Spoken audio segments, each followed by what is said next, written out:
Good evening to wherever you may be. This is Midnight Baseball, and I'm Spencer.Dodgers once again.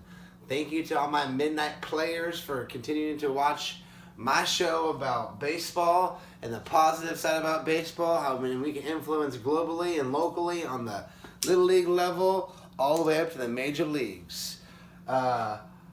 This is episode 7. We had a trivia question from yesterday, and that was, which player in the Hall of Fame has the last name last in the alphabet? 1, 2, 3. It is Robin Yount. Y-O-U-N-T. Robin Yount. A great outfielder for Milwaukee Brewers during the 70s and 80s. Fantastic player, known for his curly hair, his big old bushy mustache. And a fantastic player. So Robin Yount, good job, brother. News of the day, we got Jeff Bandy from the Angels being traded for Martin Maldonado. Kind of a backup catcher swap. Framing of the catches coming into play with this. How Martin Maldonado ranks really well as a defensive catcher and should play well in a platoon in Anaheim, where Bandy kind of has a little downside defensively, but has a higher upside offensively and more control in his contract. So Brewers taking Bandy back from the Angels along with their prospect, and Maldonado going to the Angels. So kind of an interesting trade, but you know, it's a move, and Angels are trying to tinker with their lineup, trying to get their lineup a little bit better day to day to help Mike Trout and to make a push for that wild card, because I don't think they can win the division with the Astros and the Rangers pushing hard, and Mariners making a big play as well this year. So Angels trying to do small things, looking for a wild card spot. So today's most episode on number 7 is going to be on player support. Okay, guys, I talked a little bit about yesterday about how management comes over and we have something from under top. I have a good analogy hopefully here today with an umbrella I can talk about. And the player we're going to talk mostly about is Michael Conforto. Okay, Conforto.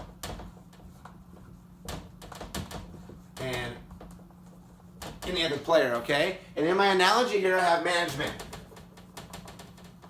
We have management and we have ownership, okay? Okay?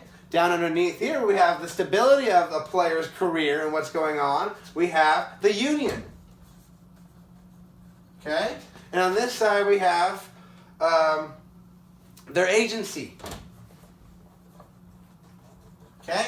And right in the middle of all this going on in their baseball career, example Michael Conforto, what's happening here, is the media, right?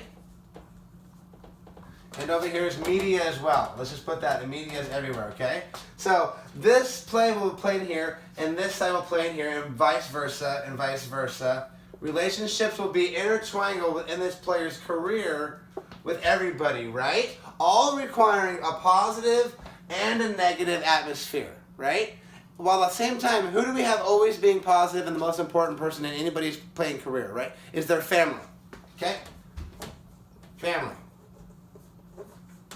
Friends, family, high school coaches, little league coaches, somebody who has only one interest, is 100% in the interest of the player, and that is only somebody outside of this umbrella, okay? Over here, who do we have completely in the negative? Haters, okay?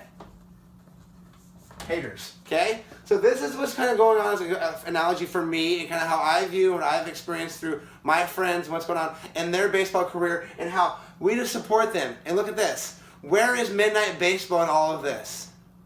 Best part. Right in the middle. Okay? Right in the middle, analyzing all of this with nothing in mind than all of just player support and entertainment and love for the game of baseball. Okay? Because the more we support the player in the middle, the more we get entertained, the more we have fun in our lives, the more we can enjoy watching people succeed, right? I mean, that's the great thing about baseball, and that's where it all started, where young men and women in the community starting just organizational games, whether it be through their dairy farm, their steel workers, whatever they were doing, and then creating this game, which became competitive, and then evolved since 1860s into America's pastime, okay? That's why this game is so great. Think about that. You have to. I constantly step back and go, 1860, 1850s, 1870s was when this game was being evolved. You know, there's something that really resonates with that, and then you bring that forward in today's game with Michael Conforto. Okay, why Michael Conforto? Because in the offseason this year, management with the Mets wants him to go play winter ball down in Venezuela. Well, his agency and his probably maybe his family, or who knows what his family thinks, that's a private conversation, but out in publicly, his agency didn't want him to go because they didn't want him to get injured, take a chance of maybe breaking a finger on a pitch or diving in the outfield and injuring himself during the offseason, because he has 1 year left of this contract because free agency is coming up, okay? So that's what I mean by positive and negative. What's best for Michael Conforto's baseball career, right? At the same time, his business career. And there'll be negative aspects and positive aspects and all that going on at the same time. Well, he needs constant support, right? He needs constant support to be in his head, to be that his business side is being taken care of with his agency, okay? He needs to concentrate on January 1st, January 15th, working hard, getting back to the place he needs to be, right? And how does this all work in Midnight Baseball and Spencer.Dodgers' mind, right? How does this all, and that's the point of talking about this, right? Because ownership could come out right now and be like, hey, we're going to guarantee you a starting job in right field this year. We're going to sign Cespedes in left. We have LaGarris in center, and then we're going to give you the starting job in right, because you're the young guy that we want to get better and support this, right? Because we want you to play winter ball, and if we supported you and trusted you with winter ball, then we could give you a reward like the starting job. But no, you still want to keep Jay Bruce on the roster. You still want to keep Granderson on the roster. So Conforto doesn't want to commit to the Mets because he has a problem with his agency, with management, which unfortunately causes not Conforto to have 100% baseball on the field. Because in my personal opinion, I think he should probably get some good reps this year. But if he had guaranteed money and guaranteed commitment from ownership, he would feel comfortable going down to Venezuela and getting those reps, which in theory would be the best for the Mets. Because I think we all know a young Conforto bat coming from Oregon State. Was he on the World Series, College World Series? I think was he a little bit later. I'm not sure. I think maybe he was a little bit later, but I think Ellsbury. Yeah, I'm getting a little bit old here in my age, dating myself. But obviously, a shout out to the Beavers for winning back-to-back national championships. But with Conforto, you need 100% of the player, right? You want 100% of the player on the field 100% of the time. So at Midnight Baseball, we're here to hopefully give light to the player. If we get a big enough following with everybody and people start watching us, players start watching us, we want to support the players. Maybe the players hopefully can watch us at Midnight Baseball. Maybe call us in. We'll get interactive with them maybe in the future. That would be fantastic. Is we're supporting them the whole time while underneath this, right? And their family, okay? We always want to support the family, and we're over here at the haters blocking them out, right? We're interested in supporting baseball in the community on a global level, and if we can, supporting all the players all the time. How do we do that? Of course, it's social media, right? We're with YouTube now. You're watching the YouTube video. We're on Twitter. We're on Facebook. We support these players. We're going to put Michael Conforto on our favorite player list, along with the guys we had yesterday with Giolito and Eaton, Dunning, and Ronaldo Lopez. So that's what I'm talking about when I'm doing player support. This is episode 7, Midnight Baseball. My shout out today is to my friend Robert Narkberg.